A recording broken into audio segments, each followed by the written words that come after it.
Today's topic is a bit historical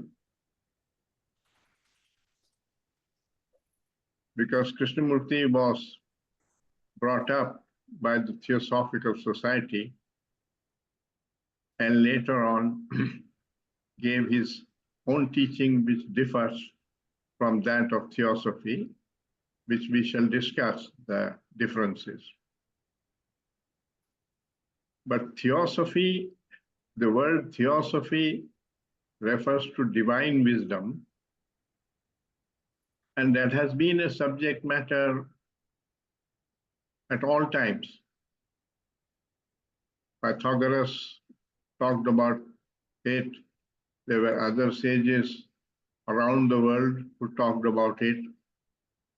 All that is Theosophy. It sort of represents eternal truths, perennial truths. But what we are going to discuss today is the Theosophy in which Krishnamurti was brought up, which was the Theosophy that was being practiced by the Theosophical Society in India. Now, the Theosophical Society was started by Madame Blavatsky, who was a Russian lady with a lot of occult powers, and Colonel Olcott, who was a retired army general in the United States, but who was also interested in all religions and in occultism. So they joined together and founded this society in 1875,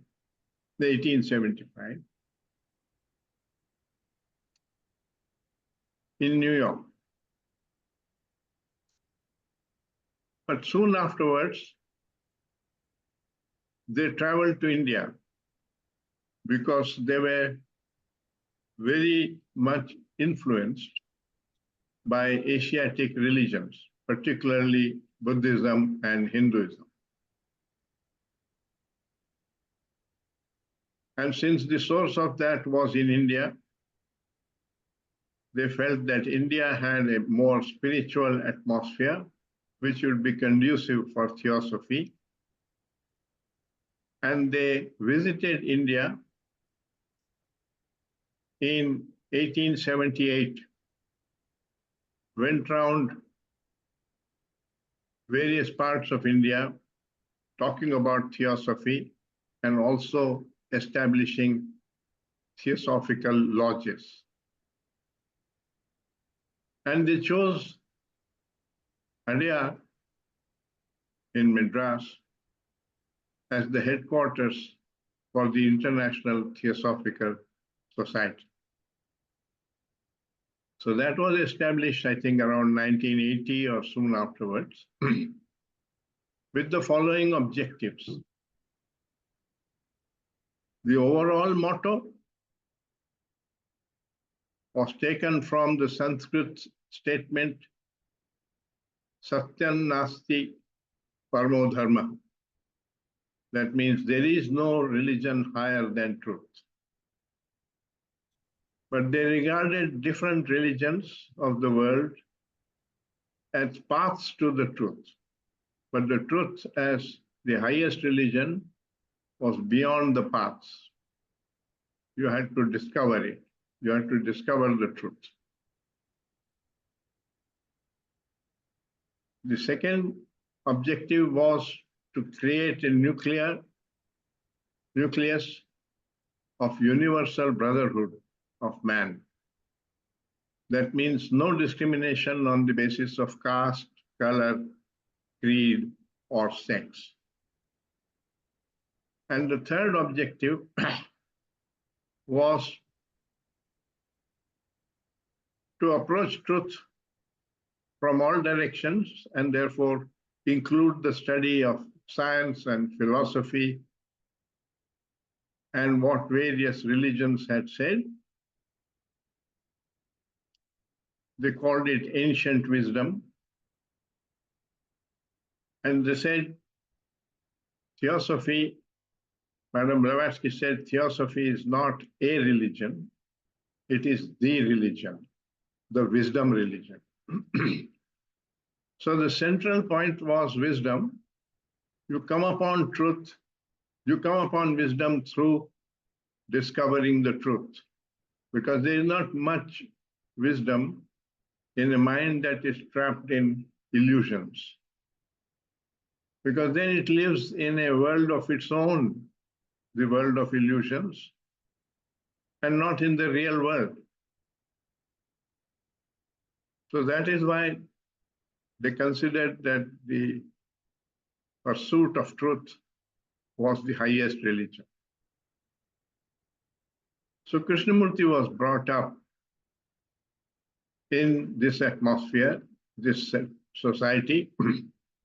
There's great mystery about how they picked him up and trained him to be the world teacher. I'll briefly go into it, since that would explain the relationship between Krishnamurti and Theosophy.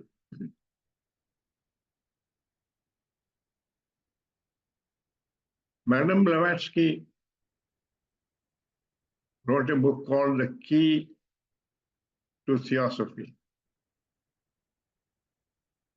I think sometime around 1880 or so, in the 1880s, in which she said that at the end of every century, there comes a teacher who brings new light to humanity. And at the end of the 19th century, you will have such a teacher who will be a great torchbearer of truth. And the purpose of creating the Theosophical Society is to prepare humanity to receive this teacher. They called him the world teacher, and taken from the Buddhist canons, the name Maitreya was given to it, that the Maitreya will manifest through, again on earth. He manifested earlier as Krishna and as Jesus, and now he's wanting to manifest again on earth, which will happen towards the end of that century.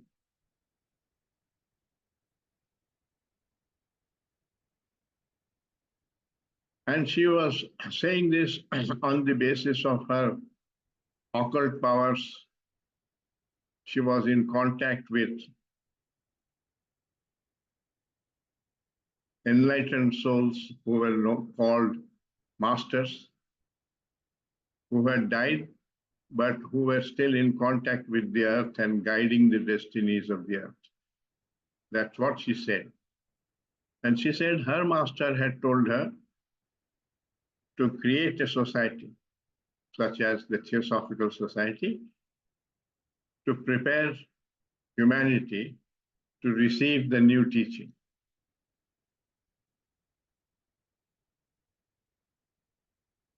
So she created the esoteric section in 1888 in London. This was meant for people who would be interested in cultivating occult powers, so that they can come into contact with the masters the way she was in contact with the masters and take guidance from there. But she warned that before you join the esoteric section, you must completely dissolve your personality, not enter it with any trace of the ego. Otherwise, the occult powers will destroy you. So she was warning that occult powers are to be used only after you liberate yourself from the ego, which is the attachment to your personality. After you have done that, then you can use these powers, and they will not be used destructively. They will be used constructively for acquiring knowledge which is not beyond the senses and so on. And she wrote this book called The Secret Doctrine, giving all her findings which she had made. And that book was sent to Annie Besant to review as a journalist. Annie Besant at that time was part of the secular society started by Charles Bradlaugh in London, which believed in no religion and no God. So she was an atheist. When she read The Secret Doctrine, it opened doors for her. She saw that there was a much wider vision than what total materialism and atheism had offered. So she wanted to meet Madame Blavatsky. And she goes to London and meets Madame Blavatsky, or before that she writes to her that I want to come and meet you. And Madame Blavatsky writes to her, have you read what the Psychology Society of America has written about me? So she sends her the details of that report, which are damaging to her. She says, read this first, and if you still want to meet me, then come. So Mrs. Besant reads that, and she feels that it's extraordinary that this lady should warn her before she is met and send her the criticism, because that criticism said she is a fraud. She's doing all this magic and so on to get popularity, and it has nothing to do with spirituality. So the scientific world was regarding Madame Blavatsky as a charlatan. But Annie Besant goes to meet Madame Blavatsky, and she is so affected by her personality and whatever they discussed that she requests that she would like to become her disciple.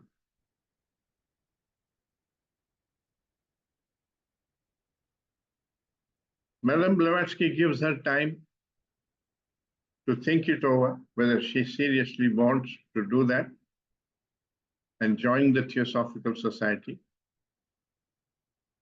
But Annie Besant persists and joins the Theosophical Society. So she becomes a disciple of Madame Blavatsky, and Madame Blavatsky was very sick in those days. So she looked after her in her home in London until she passed away in 1891. Now, Annie Besant was a great orator. So Madame Blavatsky asked her to go to the Parliament of Religions, which was meeting in Chicago in 1893. That was the first Parliament of Religions, and represent Theosophy there. So she goes there, and there she meets Vivekananda, who had come from India. And she is so fascinated by Vivekananda's description of Hinduism, which is very different from the Hindutva being practiced by the BJP in India today. It talks about dharma as right living, and that for every individual, that is the aim of life. And therefore, someone practicing his own religion, for him, that is his dharma. And we must not create division between religions. We must respect all religions. It is the dharma of each individual to practice his own religion. But ultimately, the purpose of religion is to free yourself from all this narrow-mindedness and come upon a universal understanding or wisdom. So it was very similar to what the Theosophists were saying.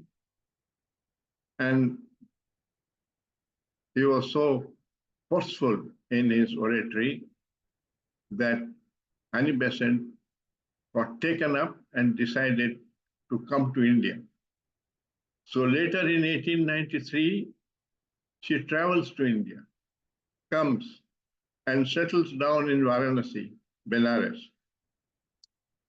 and establishes schools and makes a home for herself there, learns Sanskrit in a few years, sufficiently to translate the Bhagavad Gita into English. So remarkable achievement, remarkable lady. She was already well known for all her social activities and agitations in England and in Europe. She fought for poor laborers. She fought for women's rights, for voting, and for equality. She fought for women's rights to practice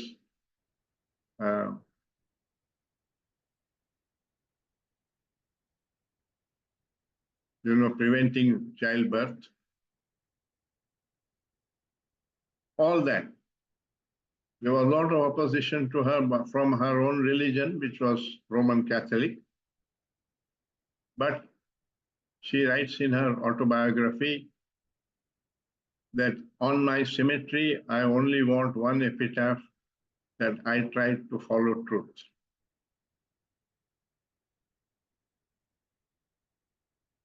She took up cudgels against injustice everywhere in the world, in Afghanistan, in Egypt,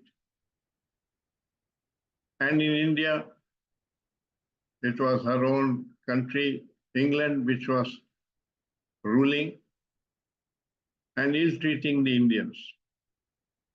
So she started the Home Rule movement in India, saying, give Indians the freedom to take charge of their own affairs, run their own country within the British Commonwealth. That was her vision for India. So she started this movement sometime in 1912 or 1914, which was called the Home Rule movement. And the British imprisoned her because she was sort of opposing the British government there. And when Gandhi arrives from South Africa in 1917,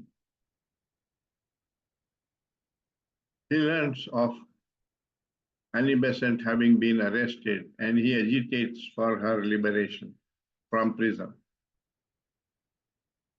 He had great admiration for Annie Besant. In South Africa, when he was working against apartheid, he had a picture of Annie Besant on the wall in his office. And he had met Madame Blavatsky, and he had admired and also even joined the Theosophical Lodge in London, as he felt that this respect for all religions and the quest for wisdom is the right aim for a future religion for India. And that was similar to Hinduism, because in Hinduism also they taught that you must respect all religions And Vivekananda also coming from Ramakrishna mission, not only believed in that, but actually practiced all the different religions for some time to understand firsthand what that religion means. So it was not a narrow sect trying to propagate itself and defend itself. It was not belief, it was not based on belief. They respected all wise people irrespective of his or her belief. So they respected Jesus Christ, they respected the Buddha, everybody. So in that atmosphere, Krishnamurti grew up. That true religion, there is only one true religion, and that is the quest for truth or wisdom. In that, there was total agreement. Krishnamurti also taught all his life the quest for truth and pointed out the need for self-knowledge,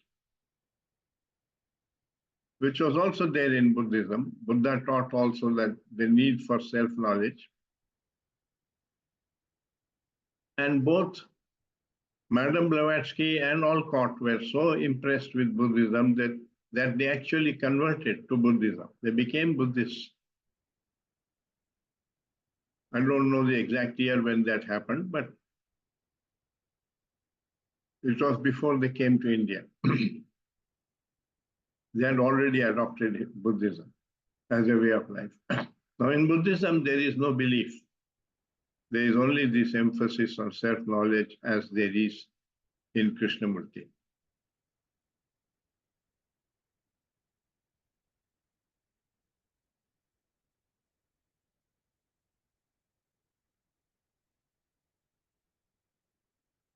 Then you must have read in the biography of Krishnamurti that Krishnamurti was adopted by Mrs. Besant as her son, along with his brother Nitya, because Leadbeater, looking at Krishnamurti in 1909, had, with his occult powers, observed the aura around Krishnamurti's brain and felt that this was a most selfless aura. So he said, I think I have found the boy who is going to be the world teacher. And Mrs. Besant contacted her masters on the astral plane through her occult powers, which she had developed in collaboration with C.W. Leadbeater.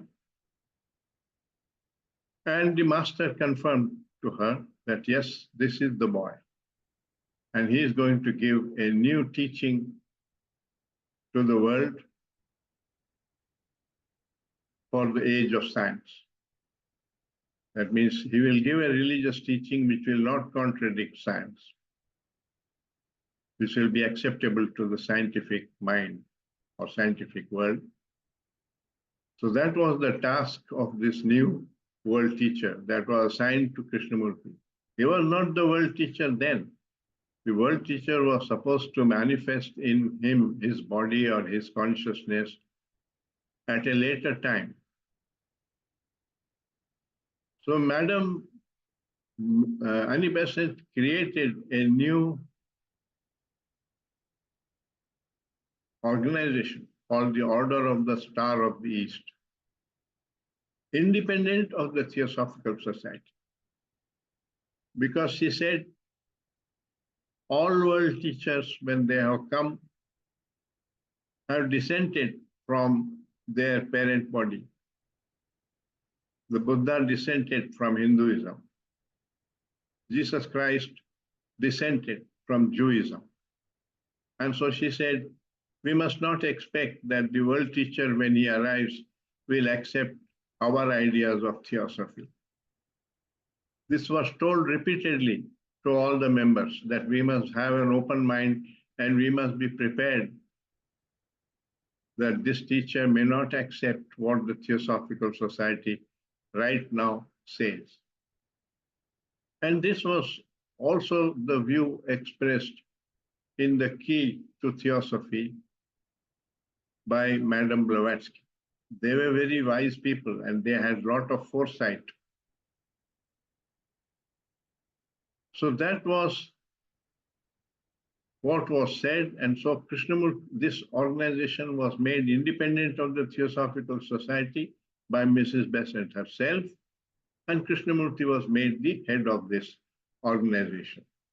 And they were training him, Leadbeater and Annie Besant were training him for this role. It was pointed out that we must not condition his mind into what we believe in to be Theosophy, because we must keep that mind vacant so that it can receive the teaching of the world teacher, the Maitreya teaching, when it comes. So there was a group formed, and Krishnamurti wrote a booklet called In Preparation. It had something like 32,000 members all over the world who were waiting for this new world teacher to speak through Krishnamurti.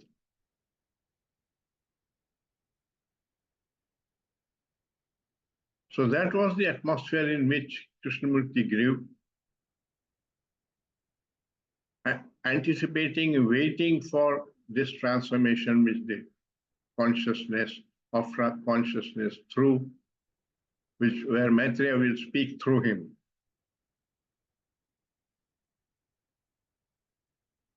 The first mystic experience that he went through was in 1922 in Ohio. It was called the process.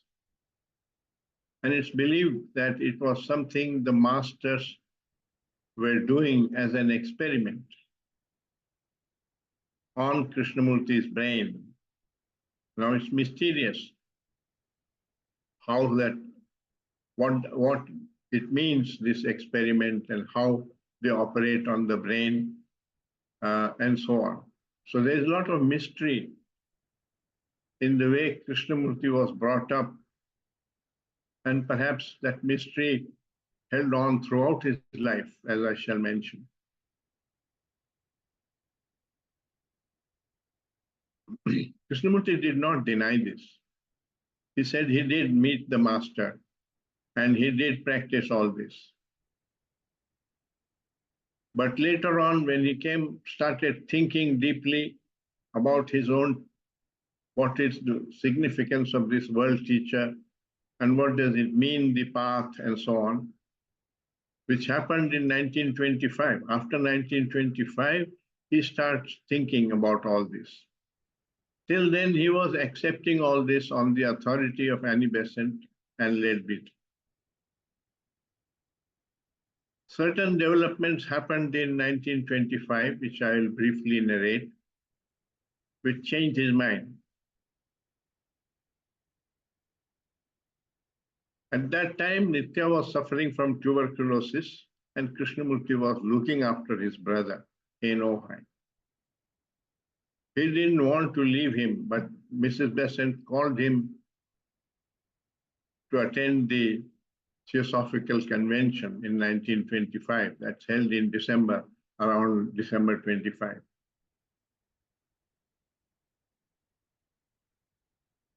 They told him that the masters have said that the life of Nitya will be spared, that he will not die, because he is essential to this work. Nitya's role was supposed to be to disseminate Krishnamurti or the world teacher's teaching throughout the world. That was the role he was supposed to fulfill. And since that was considered essential, they said he will not die. Krishnamurti went himself and talked to the master on the astral plane, because he also had all these occult powers. And the master said, all will be well. That sort of assured him, and he left for India reluctantly, but he went by ship. On the ship, he got a wire saying Nitya's illness is more serious, and a subsequent wire the next day that he had died. This news was broken to him by Mrs. Besant herself on the ship, and he experienced his first personal sorrow. He wrote a letter from the ship to a friend, which is there in the archives in the Krishnamurti Foundation, where he said, I have experienced personal sorrow. I'm through with it. I have cheated death. To me, that means that he's saying death came to trap me in self-pity and hatred and anger, which is what normally would have happened if he was a normal egoistic person. He would have reacted against all these people who had promised him that Nitya will not die. But he learned from that episode and moved on. And it is said that when he arrived in, after 2 weeks or so, which is the time the ship used to take to reach India in those days, he arrived, he was completely peaceful. And there was no trace of this sorrow in his mind.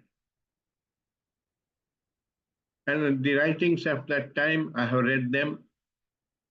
He said that my consciousness has now merged with that of the Maitreya, and I feel I'm one with Nitya. Nitya lives also within me. So long as I saw him separate and so on, there was attachment and all that, but now that separation has ended. So he came upon a deep realization, and also the fact that it is not totally dependent. So you must not totally depend on these invisible masters and their messages, because your own desires can distort that. You are not free from the ego, and therefore you may interpret the message in your own way, and then it is not a truth that is communicated. So from there he learned that one should not accept truth from any authority, whether dead or alive. So neither from a guru nor from a master who is a dead guru. That became an essential learning for him. And he started questioning everything that he had been told. He says that. And ultimately, in 1928, he is still within the Theosophical Society. He tells Mrs. Besant to close down the esoteric section because he saw that people were misusing the occult power to deceive and for selfish ends. In 1925, later in that year, there were certain developments which took place in Huizen in Holland, where Arundel and Wedgwood brought through messages from the masters, giving themselves several initiations, which seemed most abnormal. Krishnaji did not accept that. And he asked, has Leadbeater confirmed this? A telegram was sent to Leadbeater, and Leadbeater said, I have no knowledge of this. So it became very doubtful.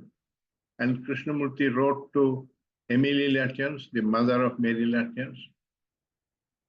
They are defiling the sacred. That means all this work was a sacred work, and they have corrupted it, they have defiled it. So one could see the danger of using occult power before you are free from the personality or from the ego. All power can be misused by the ego, including the occult power. So he wanted this esoteric section and the cultivation of occult power to be closed. Mrs. Besant had announced in 1927 that the world teacher has now entered the body of Krishnamurti. Krishnamurti's consciousness refused to leave, so the two consciousnesses have merged, and there is no separation between Krishnamurti, the person, and the Maitreya consciousness. They are one. She said she was mistaken because she thought the coming would be similar to what had happened in the past, in the case of Krishna and in the case of Buddha, where there was an inhabiting of the body by the consciousness and the other consciousness had left. But it was different this time. That's what she said.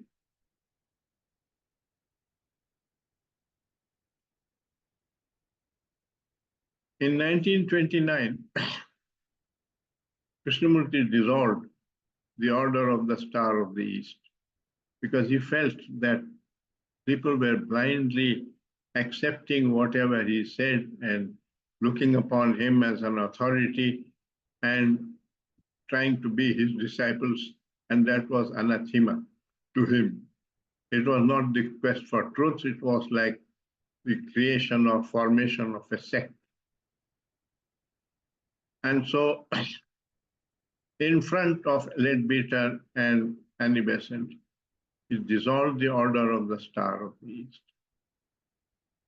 When I first met Krishnamurti, I asked him this question. I said, I have read that in the esoteric section, you people would sit around a table and talk to dead spirits called masters and bring messages. What was all that? Was it all hallucination? He said, no, sir, those things exist. It's another form of power. It has nothing to do with goodness. Therefore, I'm not interested in it. That was his take on occult power, that he did not deny it, because he himself had occult power. He used to heal people close to him of illnesses and so on using that power. He often knew people's minds before they spoke. So, but he said it's just another power, another ability, and that is not a real concern. The Buddha had also pointed this out long ago, that you will, as you practice this path of self-knowledge, you will come upon occult powers, but that is not the aim or the purpose of this inquiry. The purpose is to liberate ourselves from all these negative emotions that affect the human consciousness. So the occult powers become a distraction away from that. Some gurus use them to attract, because people are very attracted by miracles. And so they perform miracles using their occult powers in order to gather a following around themselves. But that's a selfish motive. That's not the quest for truth. So Krishnamurti denied this formation of a group, a sect. He said, I don't want to establish a new religion, do propaganda.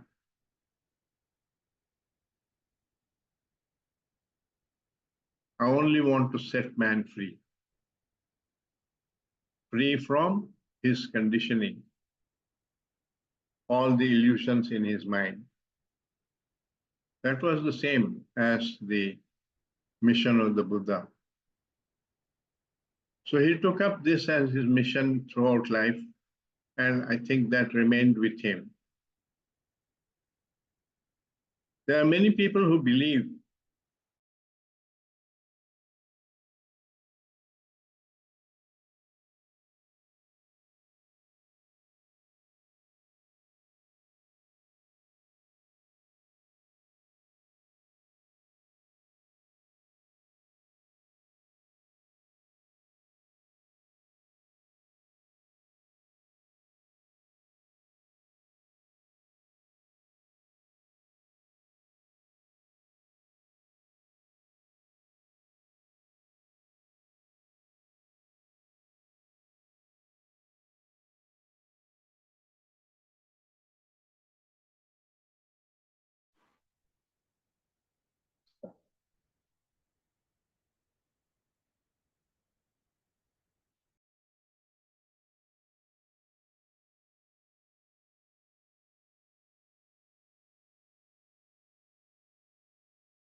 Professor Krishna's place.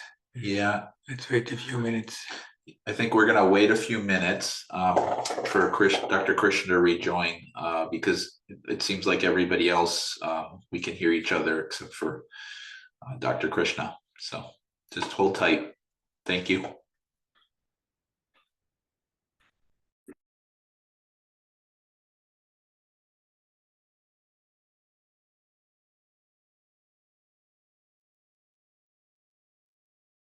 Are you able to hear me now? Yes, we can hear you. Okay, so the electricity failed momentarily and that put my Wi-Fi off. So we are back now. So sorry for the interruption. No problem.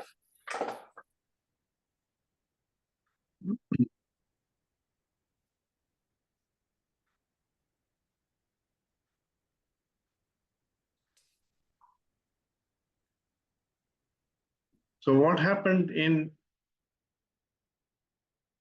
Huizen in Netherlands in 1925 was that Allendale and Wedgwood, who were leaders in the Theosophical Society, brought through a number of messages from the masters, giving themselves and some of their friends several initiations. Initiations were spiritual assessments as to their level of spirituality. And the fifth and final initiation was you're totally liberated, like that. They believed in this evolution, gradual evolution of consciousness and stepwise increase till liberation. Leadbeater had set in motion this process of assessing the level of spirituality of people and giving them initiations corroborated by the masters, he said. But for the initiations that were reported by Leadbeater and Wedgwood, he said, I have no knowledge of it. He was considered the expert to whom everything was referred for verification because other people could make mistakes. And Mrs. Besant had forsaken her occult powers for the sake of doing administrative work and for working for the independence of India. And she had told Leadbeater that since I want to do this work, I cannot continue with the occult work. You do the occult work and let me do this work. So she had deliberately forsaken her occult powers, but she tried to regain them because she also must have had doubts about these developments. But she couldn't. She was too old by that time and too feeble. So she just accepted and trusted her colleagues, and she announced that all these people are going to be apostles who will work with the world teacher. So Krishnamurti was put in a very difficult position. Not only he was accepted as the world teacher, but he had to now accept these 5 or 6 people as apostles working for him. And he didn't believe that in all this. To him, it appeared false. And then he said the defiling of the sacred. Mrs. Besant, so it caused a big schism in the foundation, in the Theosophical Society. And Mrs. Besant tried to reconcile the different people. She was too concerned about harmony within the Theosophical Society. So she convened a special meeting with Wedgwood and Arundel and CWL and herself sitting there, and then they called Anjanraj Dasa sitting there, and they called Krishnamurti into the room, and they asked him, do you accept us as as apostles, as your disciples? And Krishnamurti raised his finger towards Annie Besant and said, maybe only you. Now that takes a lot of guts because they were all his teachers, seniors. Jinraj Dasa and Arundel had taught him. But anyway, when it came to following truth, he was not willing to compromise. So he said, only you, because he had that respect for Mrs. Besant, that Mrs. Besant has lost her powers, but she is trusting these people. But he didn't agree with these people. So there was a complete divide. And Wedgwood said, the black magician, the dark powers have got hold of him. Leadbeater said, the coming has gone wrong. Jinraj Dasa remained neutral.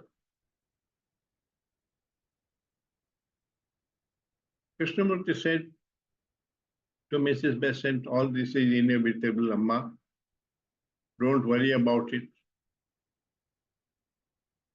I can't change because I have clear perception of what I am saying. And they won't change either. And therefore, this difference and division is inevitable. But don't worry about me, and so on. But the divide came, and when Mrs. Besant died in 1933, Arundel became the president of the Theosophical Society. He asked Krishnamurti to vacate his house or quarters within the Theosophical Society. So Krishnamurti left. Krishnaji made it clear that he did not leave the Theosophical Society. They didn't want him there.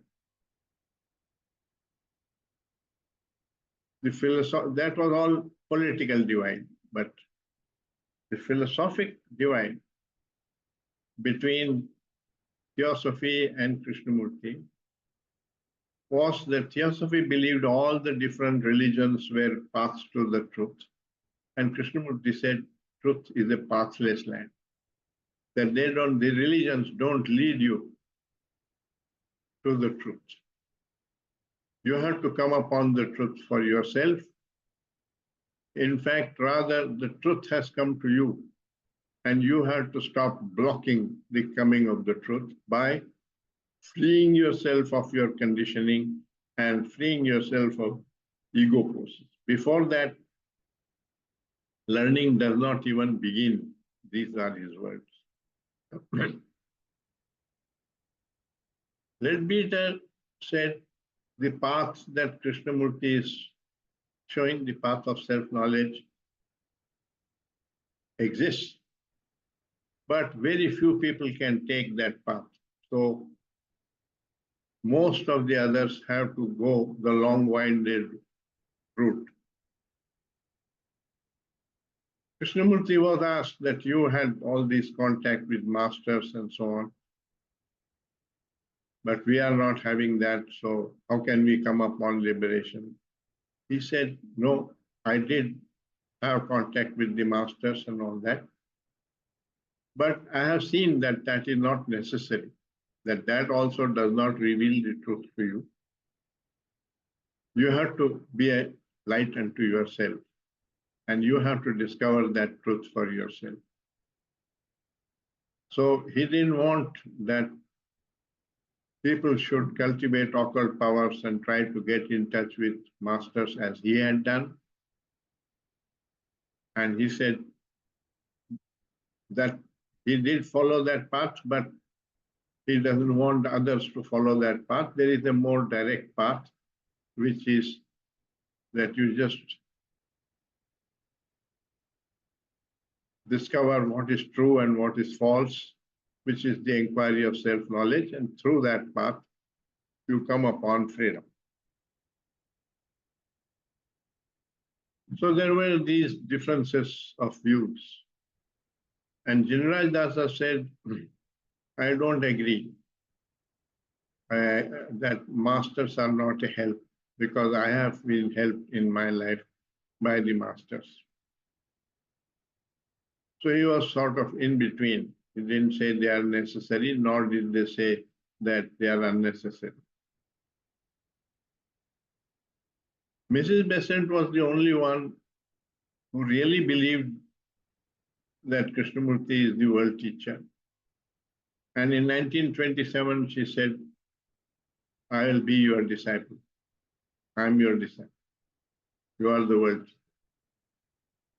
And so in 1928, when he asked her to close down the esoteric section, she closed down the esoteric. But within the Theosophical Society, there was a freedom of views. So the other people went to Mrs. Besant and said, he can give his teaching, but we also have a teaching to give. And how can you prevent us from expressing what we think when the society gives us the freedom to believe or to do what we think? So she reopened the esoteric section for people who wanted it, but she said, you must study Krishnamurti. She didn't say you must accept what Krishnamurti is saying. She said, within the esoteric section, you must study Krishna. So all these developments took place, and there was this tension between what Krishnaji was saying and what the Theosophists believed, until he left. Now I want to share the screen to show you what Krishnaji's stand was.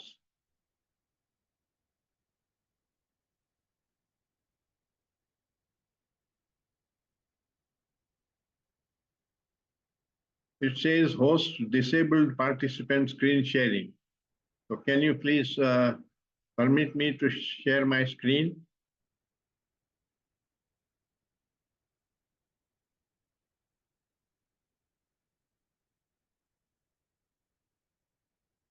Jamie or Jonathan, can you permit me? I think Jaime needs to do it, but let me try. Yes, you have it now. Oh, Okay. Thank you.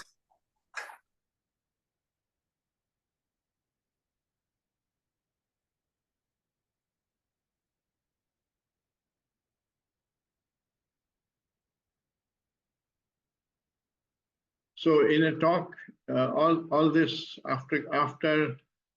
all this was happening after the death of Mrs. Besant in 1933, and Krishnaji was going around the world explaining his point of view.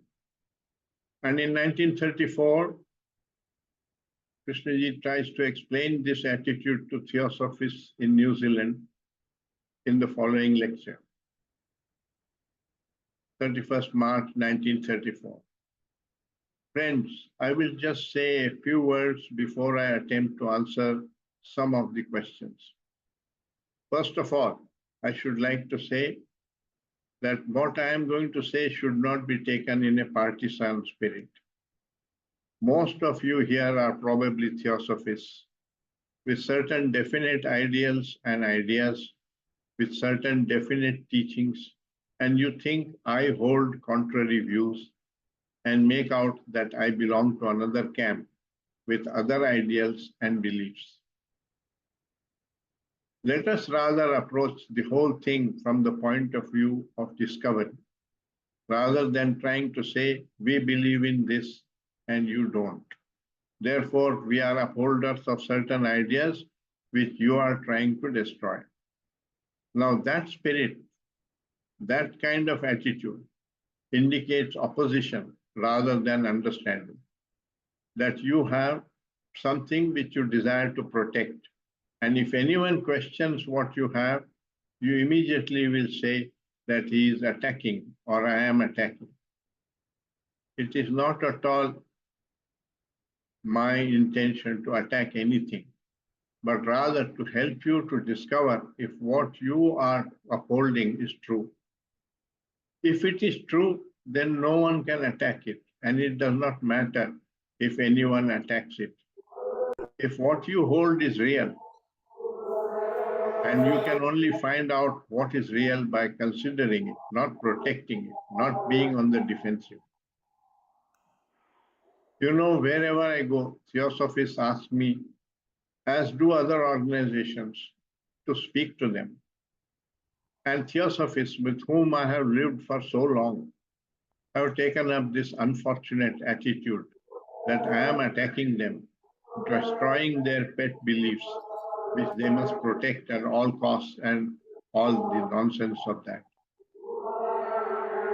Whereas I feel if we can really consider together, reason together, and see what we have in our hands that we want to protect, then instead of belonging to any one particular camp or particular section of thought, we shall naturally understand what is true. And that which is true has no party. It's neither yours nor mine.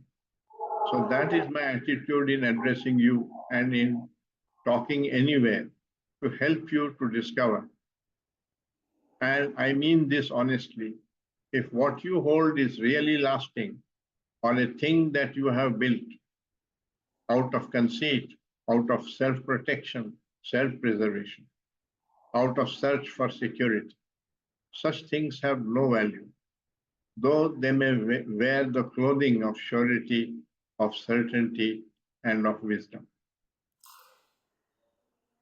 Now, sirs, I would like to say that to me, truth has no aspects. We are in the habit, especially Theosophists, I think, and some others besides, of saying that truth has many aspects. Christianity is one aspect, Buddhism another, Hinduism another, and so on. This merely indicates that we want to stick to our own particular temperament and our own prejudices and be tolerant of other people's prejudices, and invent that unfortunate word tolerance, which is so artificial, a dry thing that has no value. Surely you are not tolerant to your brother, to your children. When there is real affection, there is no tolerance. So it's only when the heart has withered that we talk about tolerance. In 1934, in response to a letter from Emily Latiens asking if K had denied his role as the world teacher, he writes, I have never denied it. I have only said it does not matter who or what I am, but that they should examine what I say, which does not mean I have denied being the world teacher.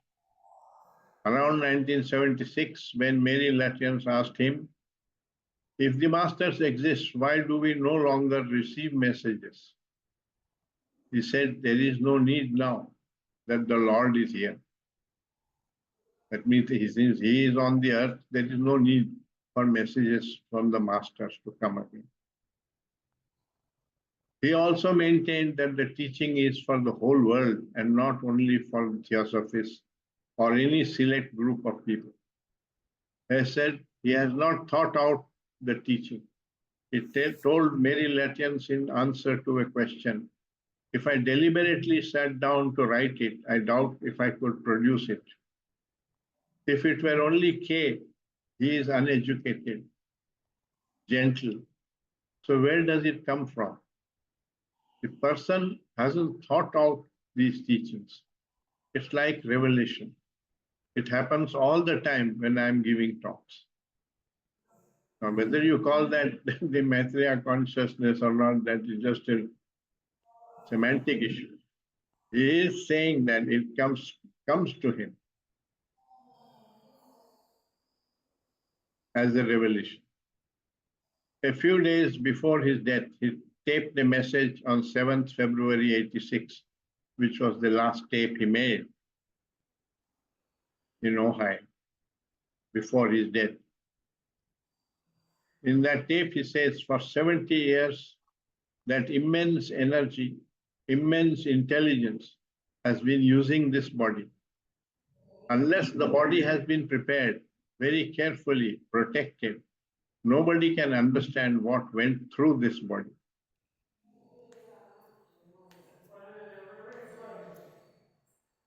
After 70 years, the body cannot stand it. You will not find another body like this or that supreme intelligence operating in a body for many hundred years. You won't see it again. He also said to us at that time, the world teacher is still here. I know because I have these marvelous dreams. No, not dreams, whatever it is that happens, especially at night.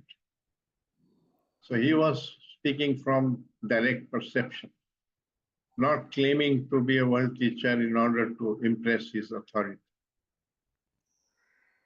So friends, this great mystery, there are many people who believe that he was not the world teacher.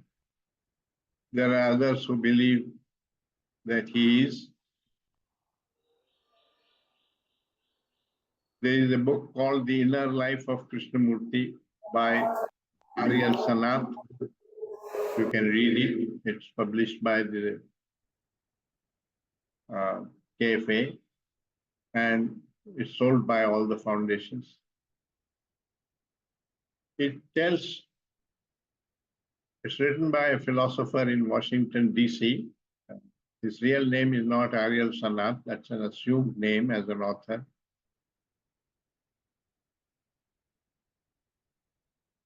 He has studied this whole thing and given evidence why he thinks that Krishnamurti was all his life in contact with the masters and that he was doing the work of the masters.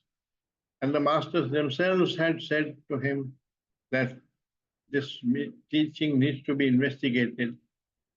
It's not something that should simply be accepted on authority.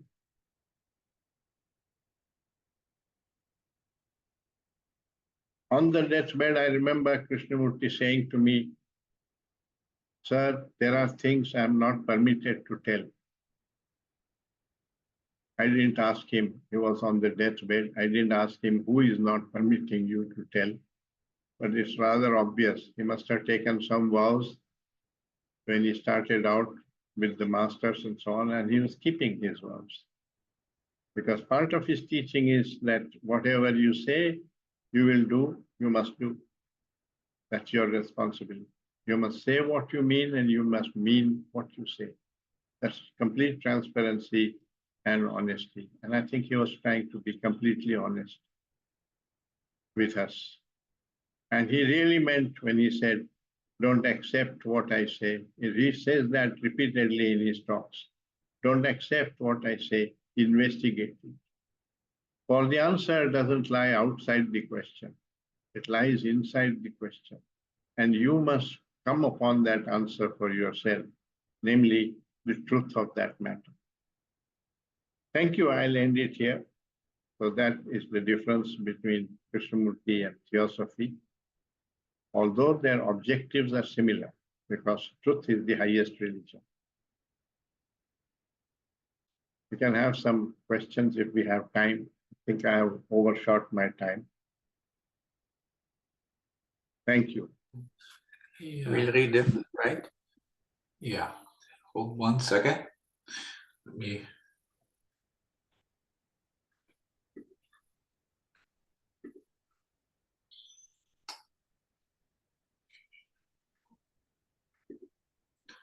Yeah, Okay. check your text, by the way.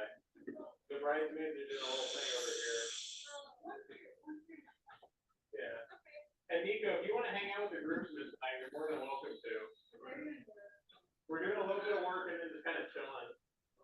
Yeah, we'll be up in the library. Okay, I'm kind of looking at some of these questions and I don't know if I'm up for the challenge here. You know, it's closer, it's larger here. Yeah.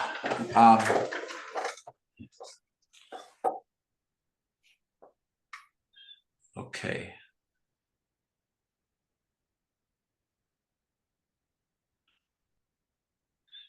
So the first question, somebody, and I'm sorry, I see it's from the internet. So maybe the person that asked it could talk. It's a looks like a phrase or a quote from the Mahabharata, and I'm not real. Should I read it? Okay. Yes. The family motto of the Maharaja of Benares was Satyan Nasti Paro Dharma, which is a phrase that appears a few times in the Mahabharata. See the following volumes, chapters, and verses of the critical I edition. know that, sir. I said that it is a Sanskrit saying, and it was expressed by Shakuntala to Dushyant in the Mahabharata. I am aware of that. So they took that from there because it is translated as there is no religion higher than truth. And that is the motto of the Theosophical Society right from the beginning till today.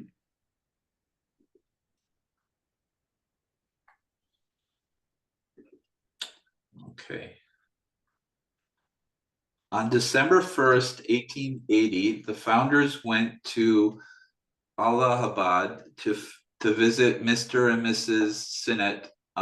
2 days later, Colonel Alcott left for Benares to stay as a guest at the Maharaja. Madame Blavatsky joined him on the 11th. The family motto of the Maharaja of this is the same one. Yeah, same one. Yeah, When I answered this question, you can go to the next question. Yeah.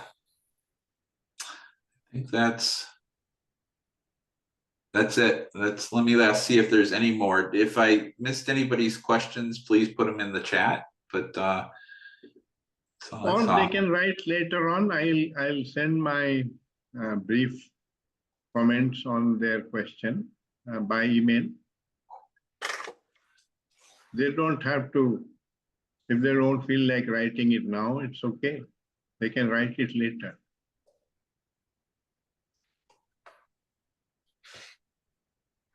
And they should write it to tech@oharetweet.com, and then it will be sent to Professor Krishna.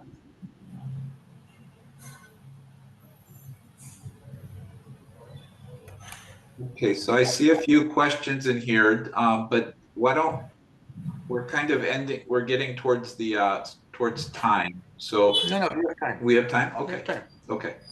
So it seems the Supreme Intelligence was interested in conveying its message to mankind through K. But as K himself felt, the people in general didn't seem to have captured it. So why the Supreme Intelligence operate directly on individuals to cleanse their mind? I don't know, sir. You have to ask the Supreme Intelligence when you get in contact with it. Okay, the next one is, if truth is truth, how can it seems false? Or having many aspects, what are the elements which involves how we see? No, the problem is that what we see is the same, but our reaction from our consciousness depends on our conditioning. And so unless we are free from that reaction, from the conditioning, we interpret it, and that interpretation is false. To give a very gross example, when a Hindu looks at a cow, because he believes that cows are goddesses, he sees a goddess there, and he wants to worship. When the American sees the cow, he sees beef, because he has eaten beef and he likes the taste of it. He sees what he wants to see. And so does the bhakta, see what he wants to see. So neither of that is the truth. They're seeing the same object, but they're interpreting differently. That's why Krishna said, don't interpret. You have to perceive for yourself what is true and what is false. Unless you end the false in your mind, you don't see the truth, because the false will interfere. It's like wearing colored glasses and then saying, I want to see reality. You won't see reality. Everything will look green if you have green glasses on. So it's like that. When you are attached to your conditioning, which is the ego, you see accordingly. You judge people according to your conditioning. And the judgment is different for different people, and that divides them. So as Krishnaji has made that very clear in his teaching. The truth is the same for everybody. Either the stone is attracted by the earth or it is not attracted by the earth. It can be that it's attracted for the Christian but not for the Indian.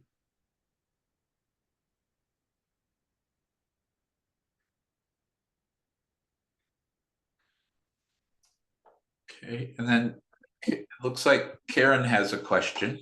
And so she said it's about Ellen Norde.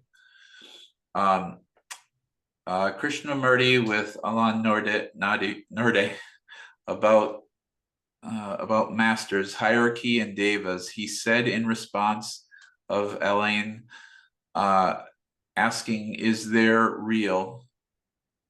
He said there is obviously only truth. Point out to the truth outside vulgar stream. That's manifest, he agrees indirectly. Not Karen, if you want to clarify, you can unmute, but I'm not sure I understand. No, I think I can tell. Okay. Because I'm aware of some things which Krishnaji has said about that. I'm speaking from my knowledge, not from my perception. Krishnaji said there are elements of truth in it, but the Theosophists, namely mainly I think CWL, made it too concrete that they are masters, they are people, they live in Tibet, they have such and such a face, and there are paintings of them and so on. all that Krishnaji denied. All that is imaginary, but that there is a reservoir of goodness which humanity can touch. And you can give that name Maitreya to it and so on, that's just naming. It doesn't matter. But that from there, the revelation comes. And Plato said the same, that the truths are out there. And there have been other geniuses, like I think Mozart said, I don't think out my music. I just sit there, tune my mind, and it flows through me. So it's somewhere out there. That is what Krishna is saying, that I have not thought out this teaching. I sit there and it comes to me. And that's not very different from Mrs. Besant saying the Maitreya consciousness will give a message through Krishnamurti. Now, whether you call it Maitreya, that is a Buddhist word, or you call it revelation, or you call it divine, it's coming not from memory, it's coming from out there somewhere. So he denied what Leadbeater and so on made very concrete, but he didn't deny the essence of it.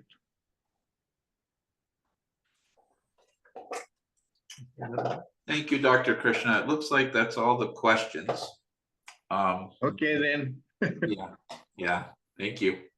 Yeah, see you next week. So next Thank week, you. the talks will Yeah, start. next week, the timing will be 7:30 in US and 9 o'clock in the morning in India. On Friday in California and on Saturday morning in India. Yes. Thank you, Professor Krishna. It was very interesting. Thank you very much. Thank you. You're welcome. Sir, thank you, sir. You're welcome, sir.